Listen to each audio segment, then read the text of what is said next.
I'm Batman. I remember it because I'm Batman. Today, we're gonna look at one of the greatest animated shows that ever hit television. Batman, the animated series. By the way, you weigh a little more than 108. Okay, I'm sorry. I can't do Keaton very well. Let's try Christian Bale.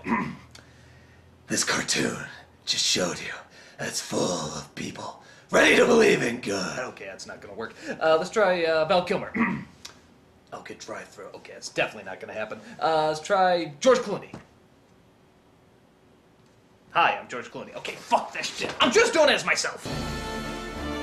Yes, I've gone on record several times saying that Batman the Animated Series is the best nostalgic show ever, as well as one of the best cartoons of all time.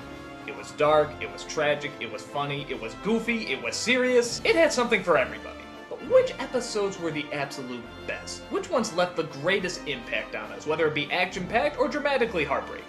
There's a lot to choose from, and I promise I'll try to keep my spoilers to a minimum. Oh, except maybe this one. Batman and Robin sucks! The only downside is I don't have any more Batmans to imitate. Oh, wait a minute! Kevin Conroy! That's fitting! Hold on, let me just take some testosterone pills here. Whoa, my testicles just hit the floor. This is the top 11 best Batman animated series episodes. I don't wear hockey pads!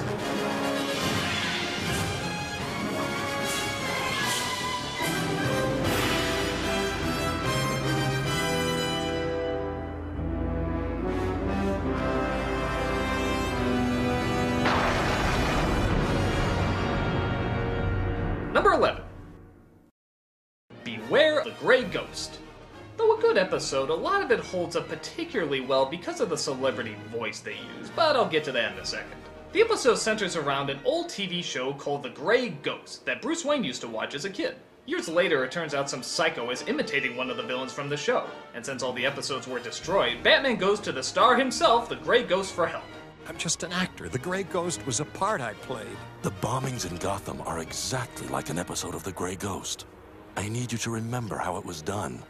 It's a good episode because it's a decent mystery. It's neat to see Bruce Wayne's inspiration as well as actually some happy flashbacks to his childhood. And it also shows the dramatic downside to both having and losing fame.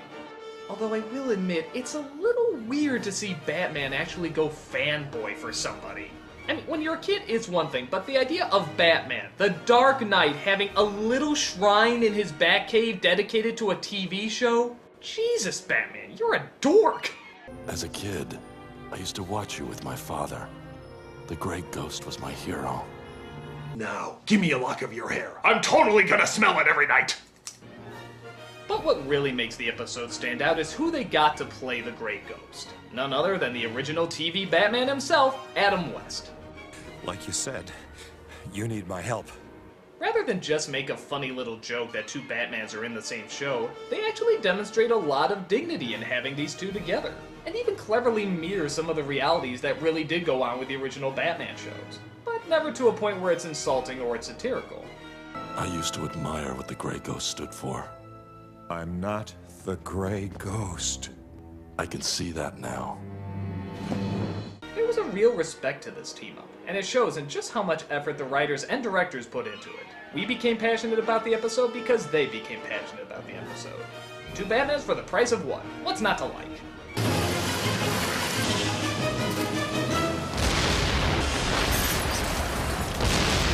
Some days you just can't get rid of a bomb. Number 10. The Man Who Killed Batman. This one gets overlooked a lot, but it really is a gem. A little twerp named the Squid wants to make a name for himself as a big-time gangster, but nobody wants him because he's a timid little screw-up. Why did you bring along that loser? He's useless. Not as bait for Batman. He'll be too busy kicking the crud out of Sid to notice us. But it turns out he stumbles upon a bit of luck when he accidentally knocks Batman off a cliff and apparently kills him. He came right at me. I was just trying to get away and he went over the side. Sid the Squid just off the Batman. Suddenly, he's the most notorious criminal in town, and everybody is in awe of his accomplishment. Suddenly I'm thinking, if I take down the guy who took down Batman, then I'll be the toughest guy in town. Hey, you got my vote, Chief. But again, with that fame comes a price. People start to challenge him to fights, others try to murder him. Even the Joker seems mighty pissed off that there's no more fun to be had with the mythical Dark Knight. There's a certain rhythm to these things. I cause trouble, he shows up. We have some laughs and the game starts all over again. Without Batman, crime has no punchline. There's an especially funny scene where the Joker actually throws a funeral for Batman, and of course it's totally keeping in character. It's time to look ahead to a future filled with smiles. Just as soon as we take that man there and slap him in that box there and roll it into that vat of acid there. And for the record, Harley's kazoo playing is nowhere near as good as Paw's kazoo playing. It's a classic case of a person who wanted fame and attention, but wasn't ready for the pain and responsibility that came with it. No one's that lucky or stupid. Yes, I am. The story is great, the scenes with the Joker are hilarious, and actor Matt Frewer as the Squid really makes a perfect comic foil. Oh. Sorry about the leather. It's a perfectly told tale of what happens when too much recognition comes to the wrong person at the wrong time. Guess I can't win for losing, huh? Number 9. Mad Love. One of the show's crowning achievements was the creation of Harley Quinn, who has since become many people's favorite Batman character. But we've never actually known her history. They've hinted at it before and dropped clues here and there, but they've never given us the straight-up details about how she ended up with the Joker. Well, this is the episode that sets it all straight. It turns out Harley was an intern at Arkham Asylum and was looking to cash in on one of the high-profile criminals to write a tell-all book about. You can't deny there's an element of glamour to these super criminals. I'll warn you right now. These are hardcore psychotics. If you're thinking about cashing in on them, think again. But when she started interviewing the Joker, he played to her weaknesses and his mind games slowly started to sink in. And just like the Dark Knight, we have no idea if his past story is the real one or a false one. My father used to beat me up pretty badly. Every time I got out of line, bam! And one night, he goes off crazier than usual. It's also the first time we get a very strong indicator that the Joker and Harley have, well, made whoopee cushion. I mean, it was hinted at before, but this scene pretty much cements that they've been together. Don't you want to rev up your Harley? Vroom, vroom. Because of that, we see in more detail just how violent the relationship is between the two of them, and how the Joker is and always has used her as just a means to an end. You've forgotten what I told you a long time ago. You always take shots from folks who just don't get the joke. And don't call me Puddin'. It's actually a pretty tragic look at abusive relationships in general. And no matter just how tormenting one can be to another, there's always something that keeps the other coming back for more. Yeah, there's quite a bit of fan service, and I don't know why the Joker looks like Mickey Mouse, but it's still a solid episode that finally fills us in with all the questions we had about our favorite henchwoman, and it didn't disappoint with the answers. My fault. I didn't get the joke.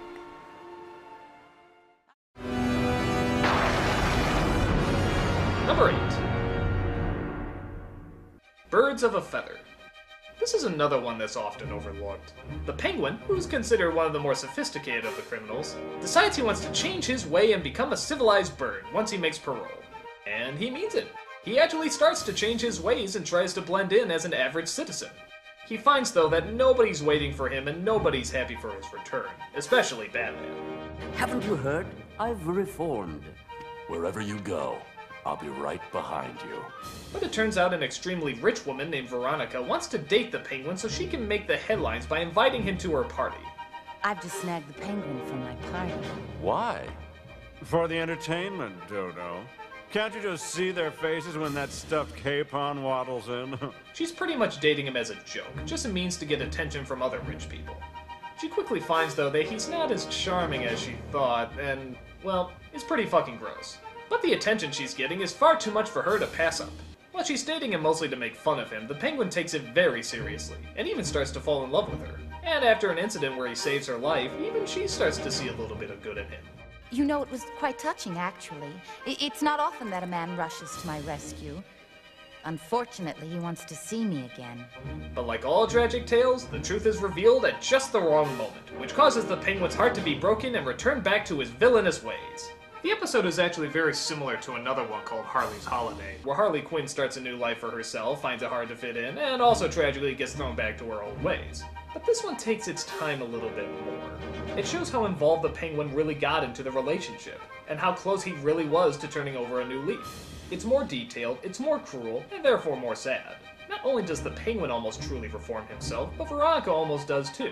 And if it didn't all spawn from such a cruel joke, maybe both these people could have turned out to be better. I really was growing fond of you. It's too bad this had to happen. I suppose it's true what they say. Society is to blame. High society. It's a tale of what could have been and what shouldn't be done. Ain't love a bitch?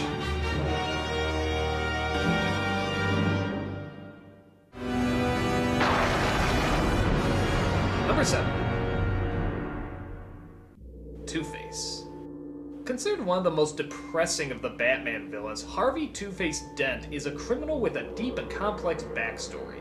He suffers from an extreme split personality, which causes him to flip-flop from a kind, intelligent politician, there's so few, to a bloodthirsty monster who lunges out at random. He has bad dreams, hears the voice in his head, and at the worst case scenario, he actually becomes the other personality. I would like to talk with Big Bad Harv. I don't think he wants to talk. Please try. Big Bad Harv? Speaking. What makes this character so good in the show is that the transformation episode isn't the first time we see Harvey. They've actually established him several episodes before. He hangs out with Bruce Wayne, goes on dates, helps out the commissioner, so he was a completely set up character that we really got to like. So when this episode came out, it was a genuine shock to see the demons he was battling. If anyone's leaving, it's Mr. Goody-Good. And maybe you with them.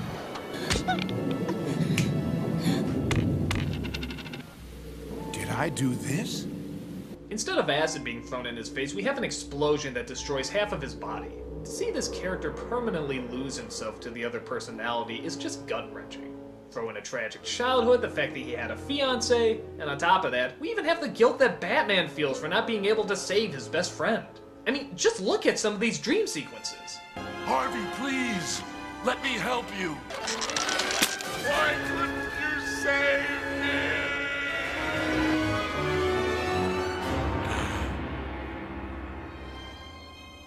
Why couldn't you save us, son? Jesus, man! Could you throw like a happy face in there or something? Why couldn't you save us, son?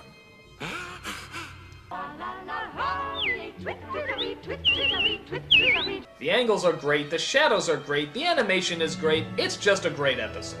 Two-Face is just another addition to the Lost Souls that makes this show so friggin' hardcore. It's time, Harvey. It's time. Number 6. Over the Edge. Now, with a title like that, you know some shit has to go down in this episode. And by God, it does. Get a load of this opening. It starts out with Batman and Robin being chased by Commissioner Gordon and his men trying to gun them down right after they arrest Alfred. And the award for best what the fuck opening goes to... that! I mean, holy fuck, that's one hell of a way to start out! But that's nothing. That's just the intro. Every holy shit moment you can imagine happens right after this. We find out in a flashback that because of a fight with the Scarecrow, Batgirl gets killed, smashes into her father's car, and Gordon then finds out that she was his daughter the whole time. How could you? I worked with you, trusted you, and you never told me? He quickly discovers who Batman is, goes full force in taking him down, Nightwing is taken to jail, Robin is told to turn himself in, Gordon even makes a deal with Bane to go after Batman, knowing he'll show up to his daughter's funeral. Good fuckity hell! There's no place to run, Wayne. I want him alive. Alive to rot away in Arkham, surrounded by the monsters he's created. How can anyone not like a setup like this? It's intense, it's action-packed, it's just awesome. Now the problem that most people have with this episode is the ending. And Yeah, I'd be lying if I said I thought it wasn't a bit of a cop-out, too. I don't know, maybe it's because we could all see it coming, and I guess we sort of thought they'd throw a better twist on top of it, but it's not one of the stronger endings. Despite that, though, the majority of the episode still holds up pretty strong, and it's still a great what-if story. It's dark, it's brooding, and the scenario is pretty extreme. And for those wondering how the ending could have been improved, join me over at pick number 5.